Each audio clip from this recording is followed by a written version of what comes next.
¿qué tal? Bienvenidos y bienvenidas a este su programa Tempu Iuri Humanorum, Tiempo de los Derechos Humanos.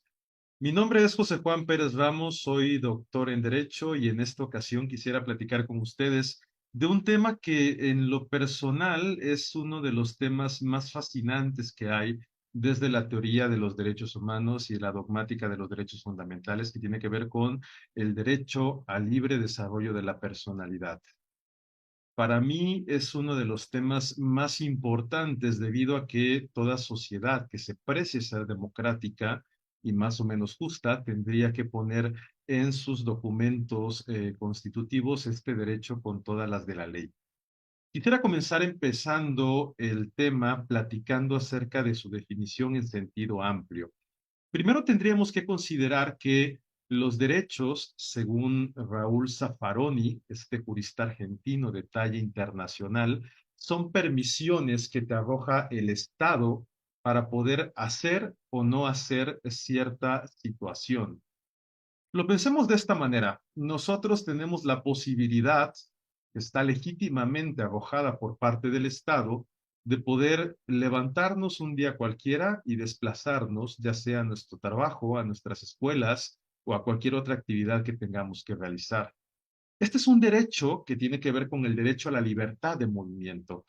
Entonces, los derechos en sentido amplio son permisiones, posibilidades de hacer o no hacer que el Estado legítimamente te permite a ti como ciudadano del mismo. Para que esto se pueda dar en términos de teoría política o filosofía política, tendríamos que pensar que hay una teoría del contrato social, que cuando nosotros nacemos, evidentemente de forma ficticia, le damos cierta parte de nuestra libertad al Estado para que éste nos permita tener protección, pero también nos dé la facultad de hacer ciertas acciones por parte de nosotros. Este derecho a la libertad es uno de los derechos que tiene más manifestaciones. Si lo pensamos de esta manera, tenemos el derecho a la libertad de tránsito, a la libertad sexual, a la libertad de creencias, a la libertad de ejercicio de las prerrogativas más íntimas que tiene una persona. Y dentro de este universo de prerrogativas relacionadas con la libertad, se posiciona el derecho al libre desarrollo de la personalidad. Este derecho tiene que ver con la facultad que tenemos de poder ser como deseamos ser, de poder expresar nuestras emociones, nuestros sentimientos, nuestra percepción estética misma, por ejemplo, de cómo queremos vestirnos, cómo queremos expresarnos, cómo queremos manifestarnos públicamente, sin controles injustificados que nos proporcione el Estado. O sea, nosotros tenemos la posibilidad, en virtud de este derecho al libre desarrollo de la personalidad, de poder ser como queramos ser, sin que el Estado nos limite esta capacidad, que si ustedes lo piensan desde una perspectiva bastante reflexiva, esto también trae aparejado el disfrute de otros derechos, por ejemplo, la libertad sexual, la libertad que tenemos, por ejemplo, de sentirnos atraídos por personas diferentes a nosotros, de sexo diferente o del mismo sexo, o etcétera, etcétera. Esto lo permite, se hace plausible a través del derecho al libre desarrollo de la personalidad y de ahí que haya tanta importancia, pues, de que exista este derecho. Los primeros antecedentes del derecho al libre desarrollo de la personalidad en la edad contemporánea se dan en la Constitución de Alemania. Ahora, este dato histórico es importantísimo porque recordemos nosotros que Alemania fue el crisol de la configuración de los derechos humanos en la edad contemporánea, precisamente después de la Segunda Guerra Mundial. Juristas de la talla de Gustav Rabruch, que era uno de los principales adeptos al régimen del Tercer Reich, después de ver las calamidades que ocasionaría el nazismo, se van de Alemania y una vez terminada la Segunda Guerra Mundial, en este periodo de la posguerra, regresan a su país nacional y ahí empiezan a teorizar una nueva doctrina de los derechos humanos que permitiese que el día de mañana los ciudadanos y ciudadanas se empoderaran tanto que no volvieran a darle la facultad a un gobernante para poder hacer lo que aconteció en la Segunda Guerra Mundial, que ustedes saben ya con lujo de detalle.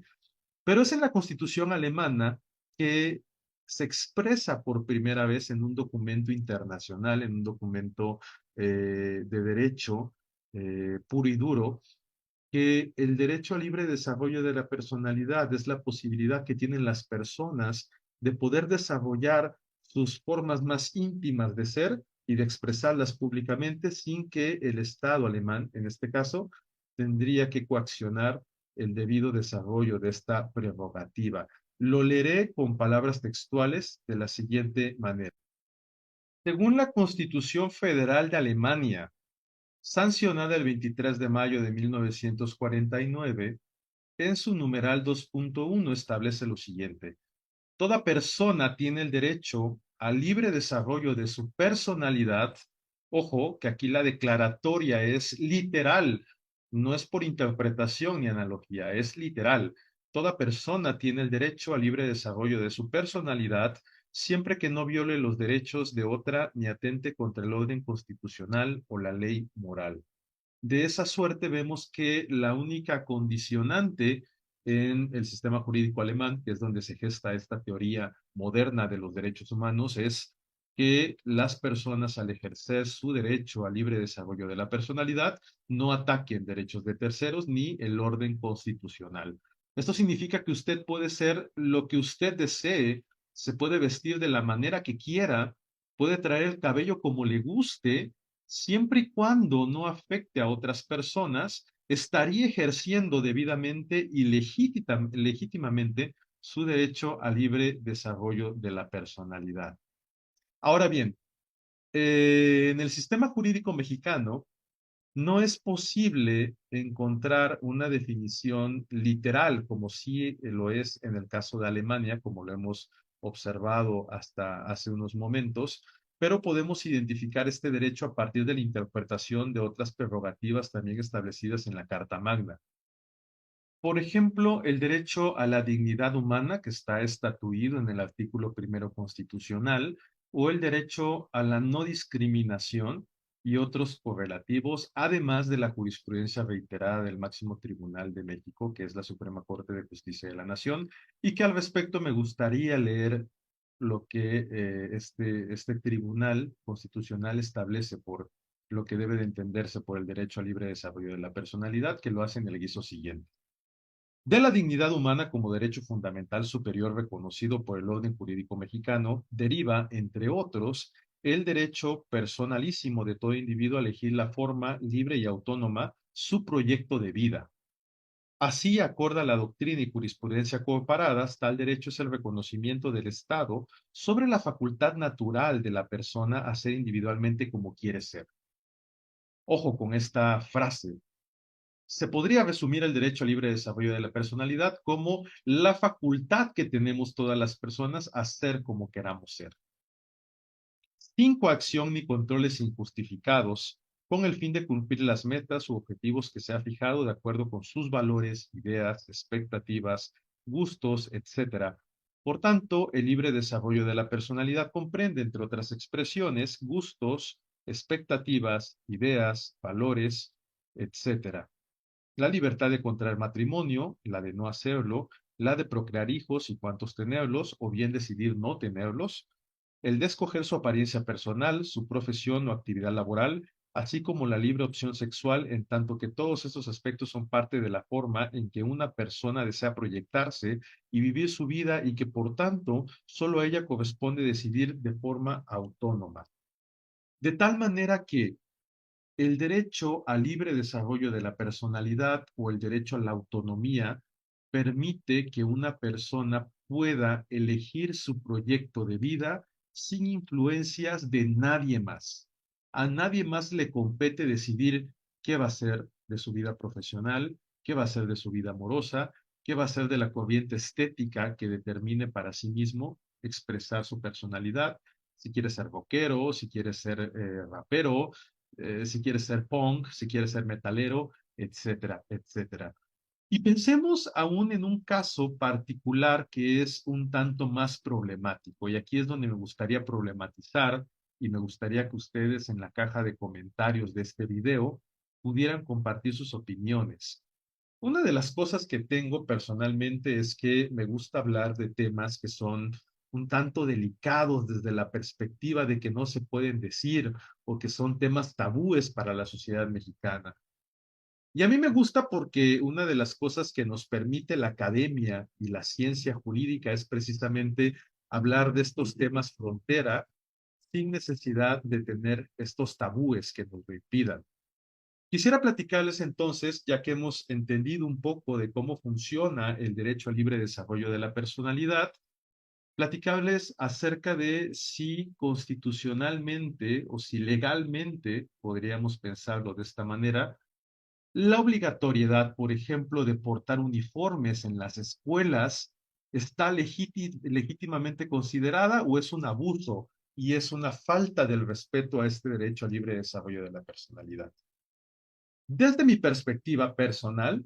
y es muy respetable la que tengan todas y todos ustedes, esta obligación y esta proscripción contradice los presupuestos del derecho al libre desarrollo de la personalidad. Porque si ustedes lo analizan en los documentos que tienen las escuelas para, por ejemplo, exigir que los niños no lleven el cabello largo, están contradiciendo uno de los presupuestos más importantes del derecho al libre desarrollo de la personalidad, que es elegir la forma en la que quiero verme y en la que quiero manifestar esta personalidad al exterior. Una de las cosas en las que encuentra fundamento, teóricamente hablando, esta proscripción de llevar uniformes, de tener ciertas características exógenas que tienen que ver con los presupuestos y los caracteres morales o éticos, tiene que ver con este trabajo que realizó Michel Foucault en el siglo anterior, en el siglo pasado. Michel Foucault, un pensador francés, diría en su Vigilar y Castigar que lo que hace el Estado por medio de esta superestructura, llámese escuela, llámese cárceles, llámese hospitales inclusive, es tratar de vigilar y de acotar la capacidad del ser humano al máximo para que éste no pueda tener una facultad de decidir personalmente lo que quiera hacer. De esa manera, el uniformar a las personas, pues es ponerles un candado para que ellos no puedan desarrollar su personalidad como lo desean. Y de hecho, pensemos que esta teoría de vigilar y castigar, Michel Foucault la toma con inspiración de un trabajo de Jeremías Bentham, que se llamó el panóptico. En el panóptico, lo que Bentham describía era el modelo de la cárcel perfecta, y que este modelo de cárcel perfecta, que precisamente fue el que se utilizó en el México del Porfiriato para erigir la cárcel de Lecumberri. Bien, ahora vamos a pensar y a discutir acerca de un tema relacionado que tiene que ver con una cuestión práctica sobre este derecho al libre desarrollo de la personalidad. Fíjense ustedes que en el estado de Aguascalientes, un grupo de padres de familia presentó un juicio de amparo en contra de la Ley de Derechos de Niños, Niñas y Adolescentes. La acción alegada que se encontraba inconstitucional y violatoria de derechos humanos era que esta ley le permitía a estos niños, niñas y adolescentes la posibilidad de decidir acerca de cómo expresar su personalidad. Para los padres de familia, esta ley pues era violatoria de la capacidad que ellos tenían como padres de poder enseñar lo correcto para sus hijos y sus hijas. El juez determinó que dicha determinación de la ley era totalmente constitucional y que no violentaba los derechos humanos de los padres y de las madres para poder criar y guiar a sus hijos. Sin embargo, decidió llevar el contexto de este asunto hacia la Suprema Corte de Justicia de la Nación, quien, fíjense ustedes, determinó lo siguiente. Lo leeré textualmente. Resulta infundado lo aseverado por las quejosas, pues los menores de edad sí cuentan y deben contar con el derecho al libre desarrollo de su personalidad,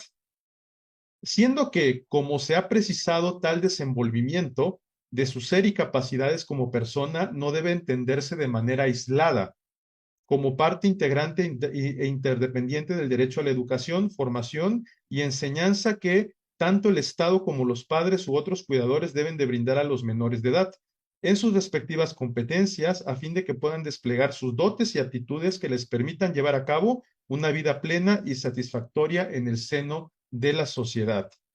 De ahí que no les asista la razón a los quejosos, pues el reconocimiento de los menores a su libre desarrollo de la personalidad no vulnera ni impide que los padres puedan asesorar, guiar y formar a sus hijos. Por el contrario, tal función educadora se constituye como un prerequisito necesario para que los niños y adolescentes puedan verdaderamente desplegar sus aptitudes, capacidades y características que los hacen únicos y únicas y que les permiten llevar una vida plena y satisfactoria.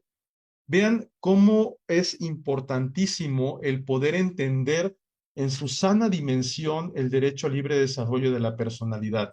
Este no determina que los padres y las madres dejen de tener autoridad sobre sus hijos. Antes bien, lo que protege el derecho al libre desarrollo de la personalidad es que estos y estas hijas puedan decidir con la orientación y con la ayuda de los padres la mejor manera para poder desplegar su forma de ser expresada a partir de su personalidad.